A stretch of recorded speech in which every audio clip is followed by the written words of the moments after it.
सरकार के इनकार के बावजूद एसआई भर्ती परीक्षा पर बनी दुविधा खत्म होने का नाम नहीं ले रही।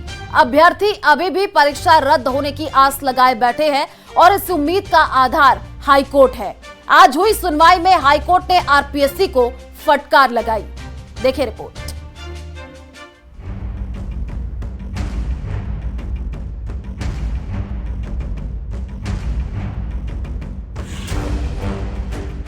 हाईकोर्ट ने आरपीएससी को लगाई फटकार।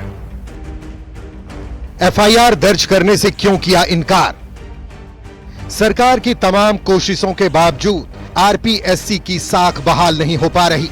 आरएस ने 2 फरवरी को प्री एग्जाम आयोजित करवाया, लेकिन अभ्यर्थियों ने झुंझुनू के नवलगढ़ में एक परीक्षा केंद्र पर पेपर का लिफाफा खुला पाए जाने का आरोप लगा दिया। आरोप की हवा निकालने के लिए आरपीएससी ने परीक्षा के 5 घंटे बाद आंसर की जारी कर दी। उस बखेड़े से अभी पीछा छूटा भी नहीं था कि मंगलवार को एसआई भर्ती मामले में हाईकोर्ट ने आरपीएससी को फटकार लगा दी। कोर्ट ने एसओजी से पूछा कि क्या आरपीएससी ने कोई एफआईआर करवाई।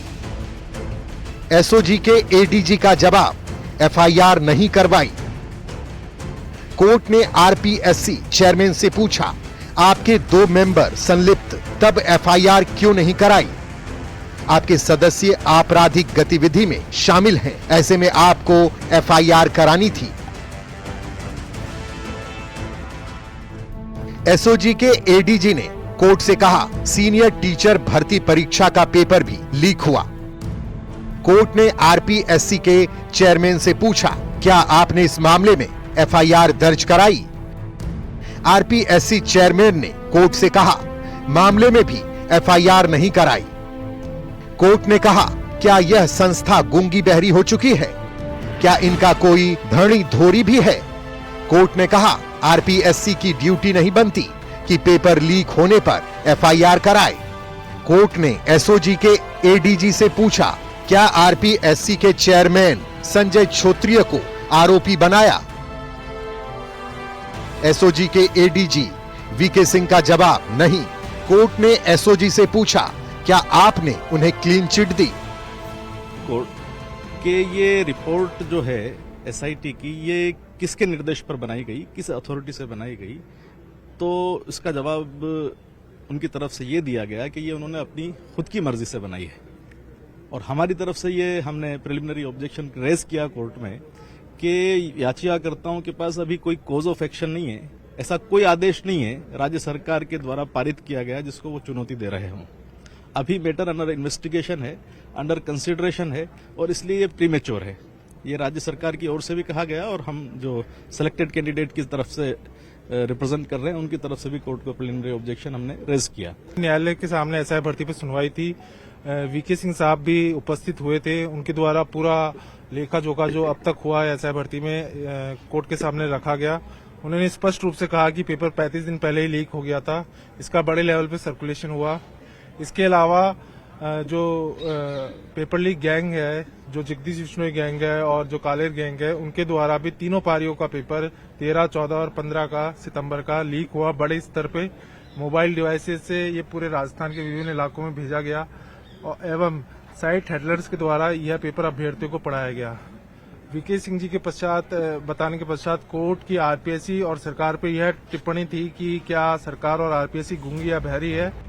कोर्ट ने आरपीएससी में सदस्यों के चयन पर भी सवाल खड़े किए हैं। मामले की अगली सुनवाई 12 फरवरी को होगी।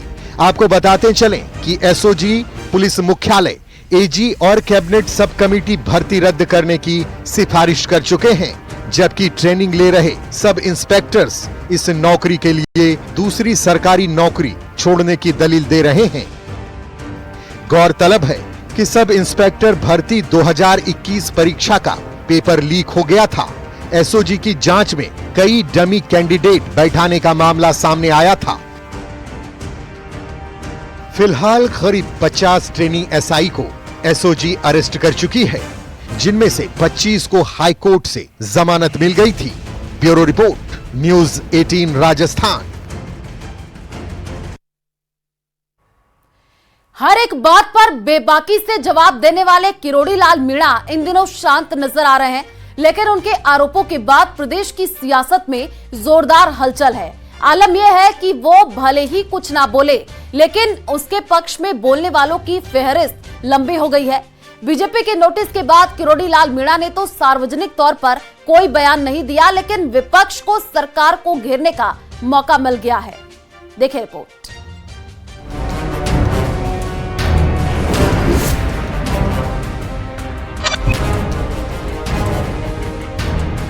ये जो इन्होंने कहा कि मेरे फोन टेप होते हैं, इसलिए आपने ये गलत आवाज उठाई है, तो आप जवाब दे दो उसमें। अब डॉक्टर किरोड़ी लाल मीणा को निपटाने की तैयारी आपने कर ली।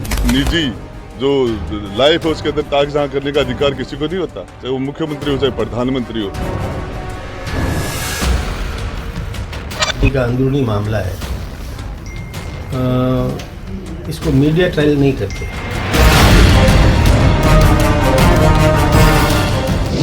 किरोड़ी पर एक्शन, विपक्ष का रिएक्शन। नोटिस पर क्या जवाब देंगे किरोड़ी?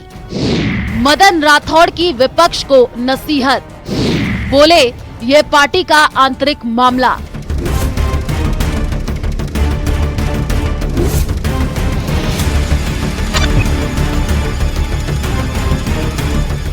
किरोड़ी लाल मीणा प्रदेश की राजनीति में एक ऐसा नाम जो मुखर होकर अपनी हर एक बात रखता है, जिनको सत्ता पक्ष या विपक्ष के होने से कोई फर्क नहीं पड़ता।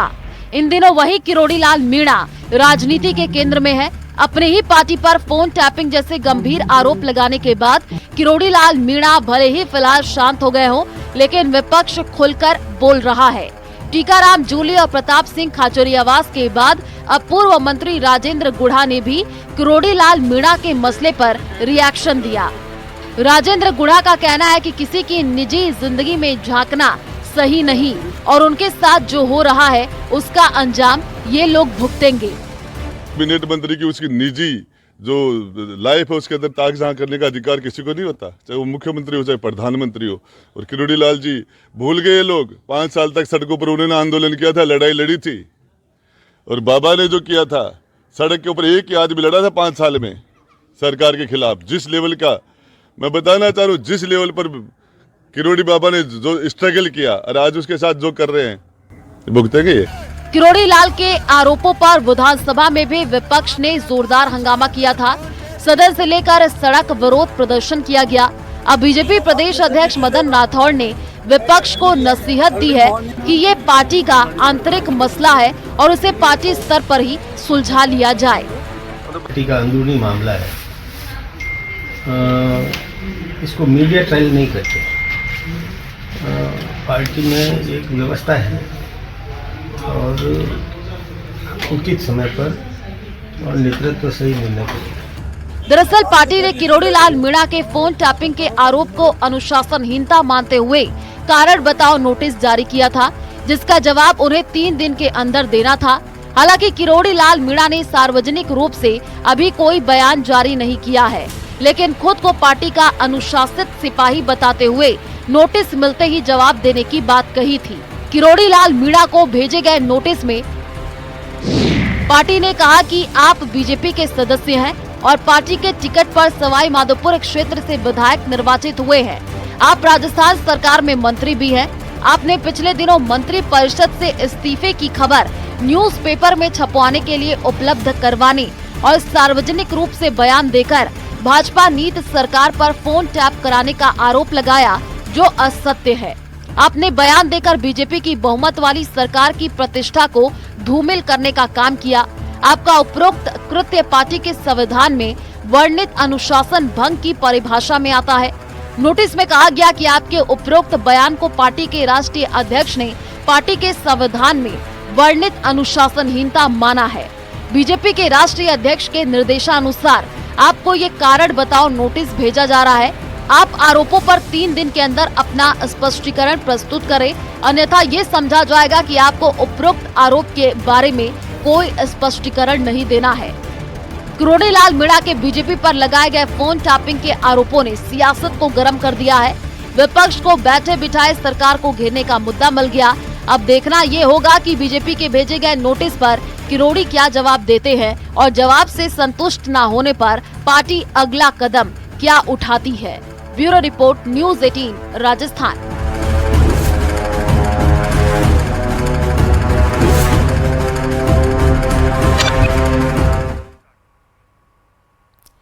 प्रदेश सरकार को घेरने के लिए कांग्रेस ने अपनी रणनीति बदली है। 19 फरवरी भजनलाल सरकार बजट पेश करने वाली है और उससे पहले कांग्रेस उसकी गारंटी से जुड़ी अहम योजनाओं को लेकर हमलावर है और सरकार को जनता के किए वादे याद दिला रही है।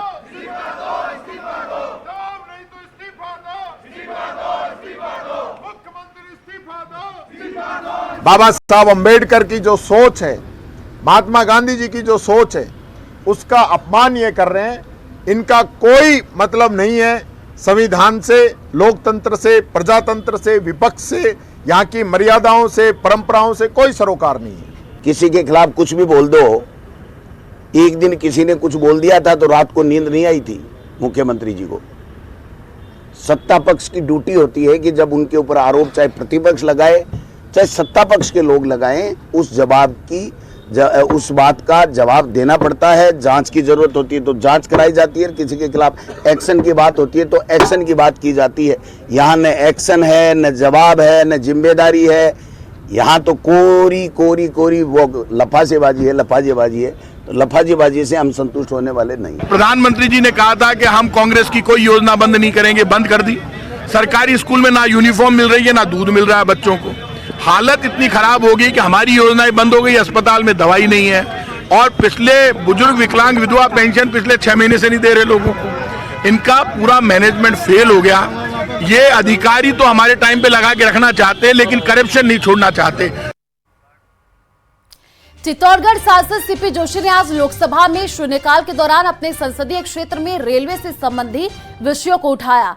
सीपी जोशी ने उदयपुर कोटा वाया चंदेरिया दोहरीकरण, मेवाड़ से अहमदाबाद सूरत वंदे भारत ट्रेन चलाए जाने की मांग की। शून्यकाल में बोलते हुए सांसद जोशी ने सदन में कहा कि 2014 के बाद से रेलवे के क्षेत्र में ऐतिहासिक कार्य हुए हैं। संसदीय क्षेत्र में भी रेलवे में दोहरीकरण, नवीन रेल लाइन, विद्युतीकरण, आमान परिवर्तन के कार्य हुए हैं। चित्तौड़गढ़ एक प्रमुख औद्योगिक क्षेत्र होने के साथ साथ पर्यटन में भी एक महत्वपूर्ण क्षेत्र है।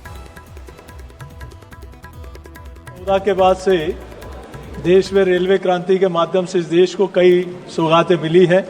मेरे संसदीय क्षेत्र चित्तौड़गढ़ में भी चाहे डबलिंग हो, इलेक्ट्रिफिकेशन हो, गेज कन्वर्जन हो, चाहे न्यू रेलवे लाइन हो, सारी सौगातें उस क्षेत्र को मिली है। मेरा आपके माध्यम से निवेदन है, चूंकि वहाँ सीमेंट इंडस्ट्री का हब है तो वहाँ गुड्स ट्रेन और पैसेंजर ट्रेन की क्रॉसिंग और कई प्रकार की समस्या आती है। तो सरकार ने चित्तौड़ से नीमच होते हुए रेल रतलाम के लिए नया दोहरीकरण का मार्ग शुरू कर दिया है।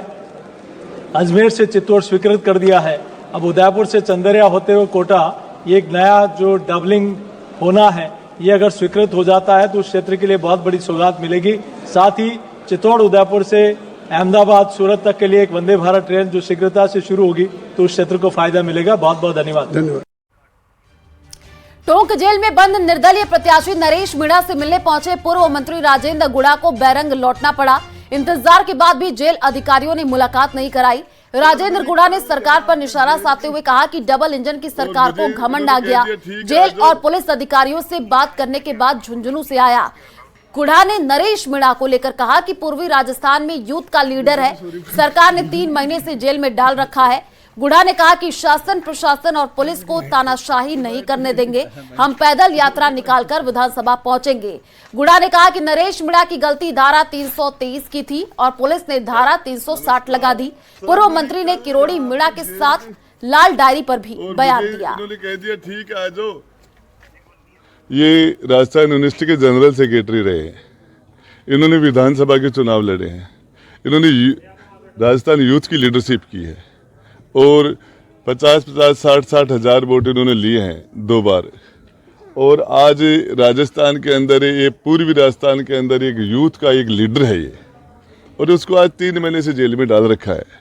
और इनके साथियों को जिस तरीके से उठा के जेलों में डाला जा रहा है, प्रताड़ित किया जा रहा है, भयभीत किया जा रहा है, और जिस तरीके से पुलिस ने एक नौजवानों को घरों को तोड़ दिया गया, गाड़ियां जला दी गई, लोगों के साथ, बच्चों के साथ, महिलाओं के साथ जिस तरह का अत्याचार किया, ये एक लोकतंत्र के अंदर ये एक डबल इंजन की सरकार का घमंड आ गया, तानाशाही का एक उन्होंने रवैया अपना रखा है। बैठ के बात करेंगे, जो जिस तरीके से सामान्य मिलने ही नहीं दे रहे, आतंकवादी है क्या कर दिया?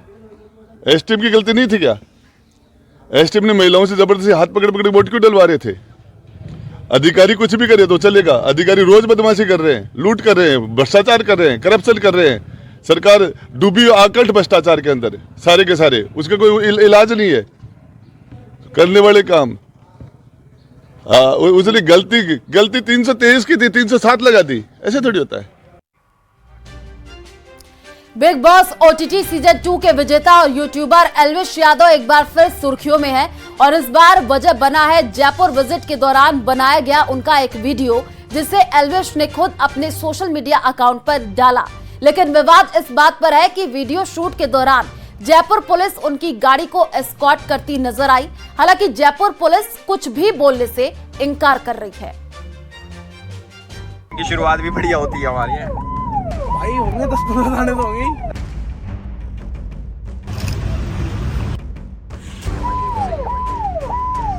ये सही है। फिर विवादों में यूट्यूबर एल्विश यादव, जयपुर पुलिस पर भी उठते सवाल। आखिर किसने दिया एल्विश को वीआईपी ट्रीटमेंट? हमने ऐसा कोई एस्कॉर्ट किसी को प्रदान नहीं किया गया है। ये कोई पुराना कोई वीडियो होगा, अभी रिसेंट पास्ट में ऐसा कोई सुरक्षा या एस्कॉर्ट या कोई प्रोटोकॉल उनको दिया नहीं है।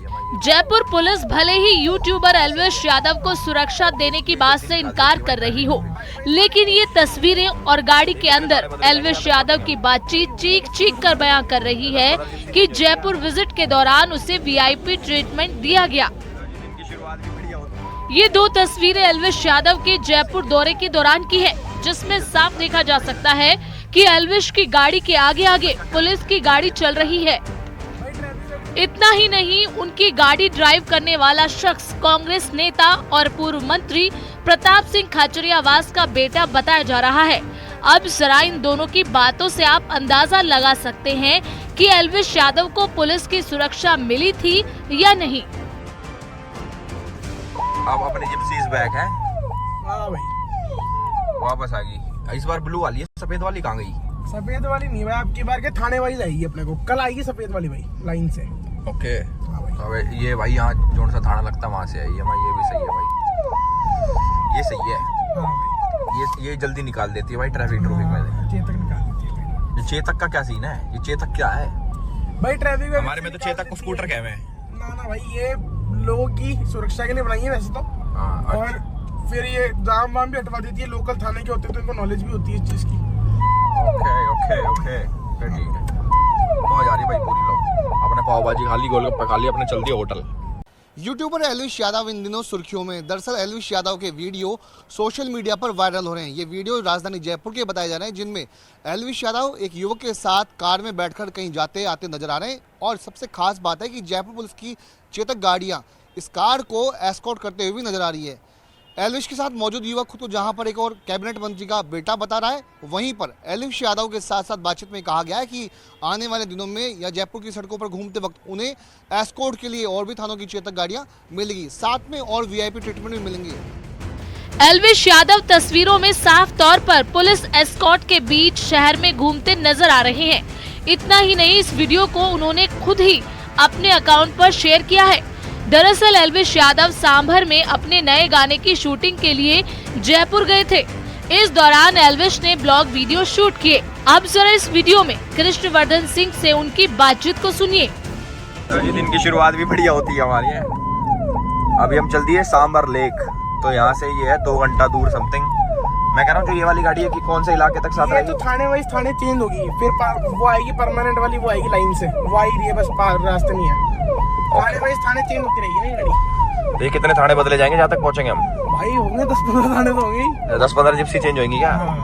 चलो भाई 10-15 थाने। एल्विश यादव के ब्लॉग में पुलिस का उसकी गाड़ी को एस्कॉर्ट करना कई सवाल खड़े कर रहा है। पुलिस हालांकि एस्कॉर्ट भेजने से इनकार कर रही है, लेकिन ब्लॉग वाले वीडियो में कांग्रेस के पूर्व कैबिनेट मंत्री का बेटा बाकायदा पुलिस सुरक्षा के बारे में जानकारी देता हुआ सुनाई पड़ रहा है। लेकिन इस पूरे वाकये के बाद में, वीडियो को सामने आने के बाद जयपुर पुलिस के अधिकारियों ने इस बात से पल्ला झाड़ लिया है कि वे एलविश यादव को नहीं जानते, या इस बात से भी इनकार कर दिया है कि एलविश यादव की गाड़ी को एस्कॉर्ट सुविधा प्रदान की गई है। इस पूरे मामले में वीडियो सामने आने के बाद सोशल मीडिया पर भी कमेंट किए जा रहे हैं। झुंझुनू के नवलगढ़ उपखंड के कई गांवों के किसानों ने श्री सीमेंट कंपनी पर प्रशासन के साथ मिलकर 11 किसानों के घर अवैध रूप से तोड़वाने का आरोप लगा रहे हैं, जिससे नाराज लोगों ने एसडीएम को ज्ञापन सौंपा। किसानों का आरोप है कि कंपनी ने उनकी जमीन पर अवैध कब्जा कर रखा है और बिना मुआवजा दिए जबरन मिट्टी डाल करके निर्माण कार्य कर रही है। 5 जनवरी को पूर्व मंत्री राजेंद्र सिंह गुड़ा की अध्यक्षता में हुई बैठक में कंपनी के प्रतिनिधियों ने किसानों से व्यक्तिगत संपर्क का वादा किया था। हालांकि किसानों का कहना है कि कंपनी ने इस वादे का पालन नहीं किया और इसके बजाय प्रशासन की ओर से किसानों को नोटिस जारी कर दिए गए। जबरदस्ती प्रशासन के नोटिस देके और कंपनी घर तोड़वा रही है 11 किसानों के, तो वही विरोध है। किसान है वो समझौते के लिए तैयार है। किसान कंपनी से मैन टू मैन एक आदमी से बात करे और समाधान करे। इन्होंने हाँ करी थी कंपनी वालों ने कि हम घर घर आएंगे और आपका समाधान करेंगे। आज तक एक भी आदमी नहीं आया और ये जबरदस्ती जमीन में 4 कचरे हैं, उसमें से एक कचरा श्री सीमेंट लीज से बाहर है, उसको कंपनी ने गलत तरीके से अधिग्रहण कर लिया। मैंने कलेक्टर साहब को 3 महीने पहले एप्लीकेशन दी थी, उसकी कार्रवाई तहसील में चल रही है, उसकी अभी तक कोई कार्रवाई नहीं हो रही है। कंपनी का काम तो रातों रात हो जाता, संडे को भी होता, लेकिन किसान का काम है ना, वो फाइलों में रह जाता है। अलवर में महिला टीचर के साथ मारपीट का मामला सामने आया है। आरोप है कि ढेलावास गांव के सीनियर सेकेंडरी स्कूल में महिला टीचर के साथ स्कूल के ही स्टाफ ने मारपीट की और मारपीट के बाद गांव वालों ने स्कूल में तालाबंदी कर दी और मौके पर जम करके प्रदर्शन किया। पीड़ित कविता शर्मा ने बताया कि वाइस प्रिंसिपल ने सभी स्टाफ को प्रिंसिपल मीटिंग के लिए बुलाया और प्रताड़ित करने लगे। विरोध करने पर सीनियर टीचर ने गाली गलौज की और थप्पड़ मारा। प्रिंसिपल ने अन्य टीचरों के साथ मिलकर उन्हें प्रिंसिपल ऑफिस से बाहर कर दिया। कविता शर्मा ने यह भी बताया कि टीचर नकल कराने में लिप्त रहे हैं, जिसकी शिकायत उन्होंने अधिकारियों से की थी, जिसकी वजह से उनके साथ गलत व्यवहार किया जाता है।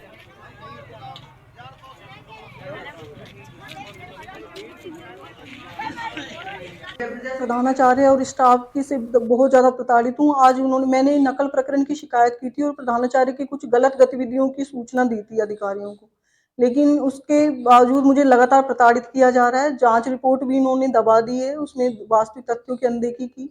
आज इन्होंने षड्यंत्र पूर्वक मुझे जो है प्रार्थना के बाद वहाँ पे सभी टीचर्स को मीटिंग में बुलाया और उन्होंने मेरे को प्रधानाचार्य श्रीमती सुनीता भाई और वाइस प्रिंसिपल गायत्री देवी और सोनू नरूका हैं, दिव्या जादव टीचर हैं, शशि यादव, उन्होंने पकड़ा और जो योगेश यादव है उन्होंने गाली गलौज की और मुझे थप्पड़ मारा। ढेलावास स्कूल में शिक्षकों में आपस में कहासुनी हो रही है। इस इत्तला पर मैं ढेलावास पहुंचा तो वहाँ प्रिंसिपल समेत सारा स्टाफ मौजूद मिला और उन दोनों पक्षों में जो विवाद हुआ था उनको समझाया गया। इस संबंध में दोनों पक्षों को थाने पर बुलाया गया। इस प्रकरण दर्ज किया जा रहा है, आज की जाँच की जा रही है।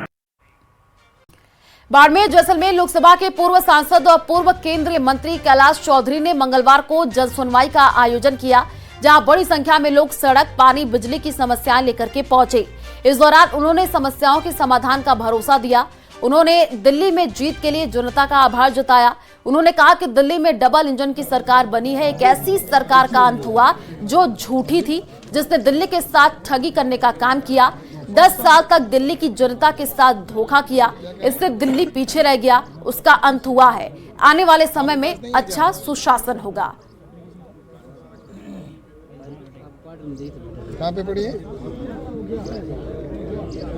कांग्रेस की सरकार जब रही तो यहाँ पर गांव अंधेरे में रहते थे गांव के लोग, लेकिन जब अटल बिहारी जी वाजपेयी जी की सरकार बनी तब सड़कें बनी और मोदी जी की सरकार बनने के बाद में हर घर में लाइट पहुंचाने का काम हुआ है। तो ये पिछड़ा हुआ क्षेत्र था जिसके अंदर काम हुआ है। और रही बात कनेक्शन की है तो निश्चित रूप से जो कनेक्शन बचे हुए हैं कांग्रेस सरकार ने तो ये लिख के दे दिया था इस जब अशोक गहलोत की सरकार थी भारत सरकार को कि राजस्थान में कोई कनेक्शन बाकी नहीं है, 100% कनेक्शन हो चुके हैं। लेकिन वो गलत लिखा था, उसके बावजूद कुछ कनेक्शन बाकी है। तो हमने 2 बार पैसे स्वीकृत करवाए थे, 3 बार, लेकिन उन्होंने उस समय कनेक्शन नहीं किए थे, पैसे लैप्स हो गए। लेकिन अब वापस हमारी सरकार बनने के बाद में काम हुए, टेंडर भी हुए और कई कनेक्शन होंगे। और रही बात लाइट की, तो निश्चित रूप से लाइट की जैसी व्यवस्था है, क्योंकि ये सब व्यवस्था बिगाड़ के गए इन्होंने, अशोक गहलोत की सरकार ने।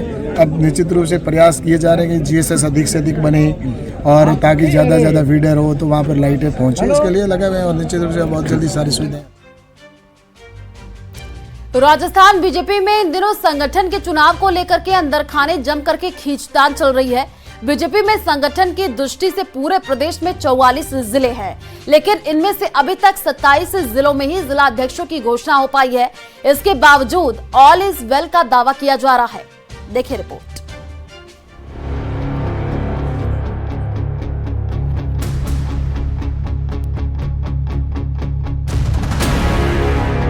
ये वो पार्टी है जो दुनिया की नंबर 1 विश्व की सबसे बड़ी पार्टी भारतीय जनता पार्टी, जो अनुशासन के नाम पर जानी जाती है।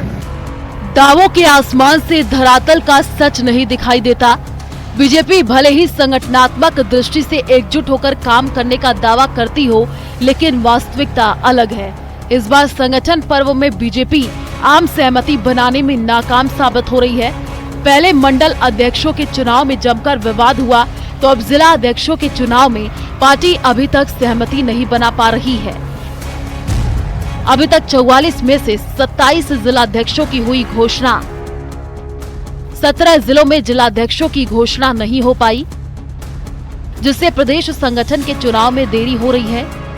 हमारे 44 जिलों में से 27 जिलों के अध्यक्ष चुनाव के माध्यम से चुन लिए गए हैं। शेष 17 जिलों में भी चुनाव की प्रक्रिया के माध्यम से ही और अध्यक्ष चुने जाएंगे।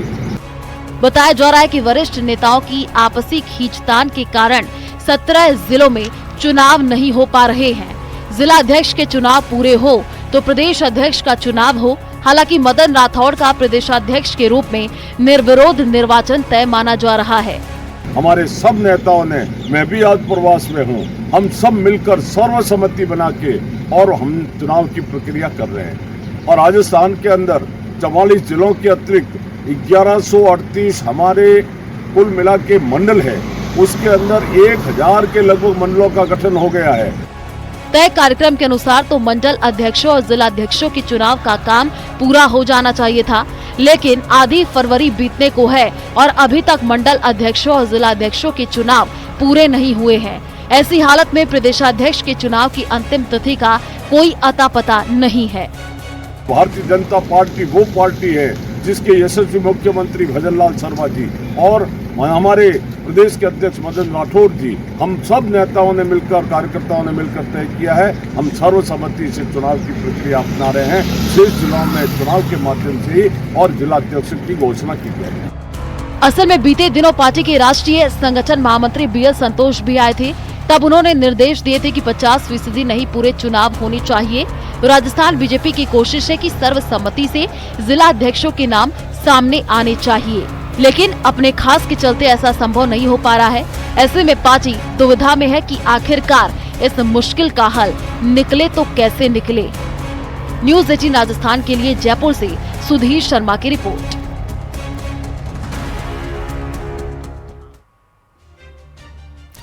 19 फरवरी को भजनलाल सरकार अपने कार्यकाल का दूसरा बजट पेश करने जा रही है। लिहाजा आगामी बजट सभी प्रदेशवासियों की चर्चा का विषय बना हुआ है।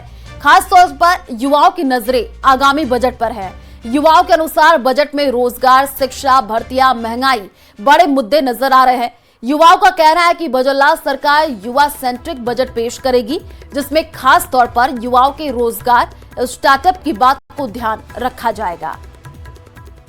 बजट को लेकर प्रदेशवासियों ने काफी उम्मीदें लगा रखी है। ऐसे में युवा मेरे साथ मौजूद है, जिनसे हम बातचीत करेंगे कि आखिर उनके इस बजट से क्या कुछ उम्मीदें हैं, क्या कुछ डिमांड्स उनकी हैं। सर, बजट आने जा रहा है, 19 तारीख को विधानसभा में बजट पेश होगा। ऐसे में आपकी क्या उम्मीदें हैं बजट से?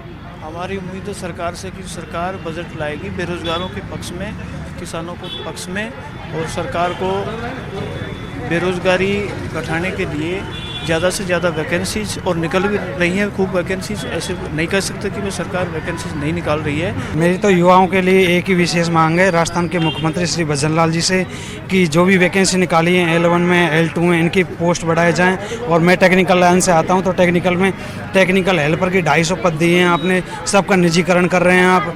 विद्यार्थी कहाँ जाएंगे? टेक्निकल में 239 पोस्ट निकाली है टेक्निकल हेल्पर की, तो मैं उनको भी पद बढ़ाने के लिए मांग करता हूं आपके चैनल के माध्यम से। मैं ऊर्जा मंत्री राजस्थान सरकार के जो हीरालाल नागर जी हैं उनसे भी मैं हाथ जोड़कर विनम्र अपील करता हूं कि युवाओं के लिए पोस्ट बढ़ाई जाए, टेक्निकल हेल्पर की पोस्ट बढ़ाई जाए। खास कुछ आप बताना चाहें कि बजट में अगर युवाओं के लिए ये होगा, शिक्षा के क्षेत्र में ये हो या इंफ्रास्ट्रक्चर के क्षेत्र में भी जो नई नई शिक्षा नीतियाँ लाएं और अच्छे से मतलब वैकेंसी निकाले ज़्यादातर, क्योंकि युवा देख रहे हो आप बहुत ज़्यादा मतलब खर्चा लगा के गांव से शहर की ओर आते हैं। तो शहर में आने के बाद युवाओं का खर्चा 8 से 10 हज़ार रुपये पर मंथ पड़ता है, जिसकी मतलब यहाँ 10 महीने तक रहने की हिम्मत भी नहीं, लेकिन वो भी कहीं से कहीं कर्ज करके जुटा पाता है। अभी गवर्नमेंट ने निकाल रखी है योजना 6,000 पे, उसको बढ़ा के 12,000 किया। ये सबसे बेस्ट चीज़ है कि बजट में ये इनरोलमेंट किया है उन्होंने, और युवाओं को देखते हुए बजट बनाना चाहिए, क्योंकि देश युवा बढ़ेगा तभी देश बढ़ेगा। सेकंड ग्रेड की भी कम निकाली है और थर्ड ग्रेड की भी, तो अभी तो कोई पता नहीं है, पर 7,000 की बोल रहे हैं। 7,000 में क्या होगा? पिछली बार लास्ट बार वैकेंसी 48,000 थी। युवाओं की सुनी जाएगी और युवाओं पर आधारित ये जो है बजट होगा। कैमरामैन दिलीप चीची के साथ महिमा जैन, न्यूज़ 18।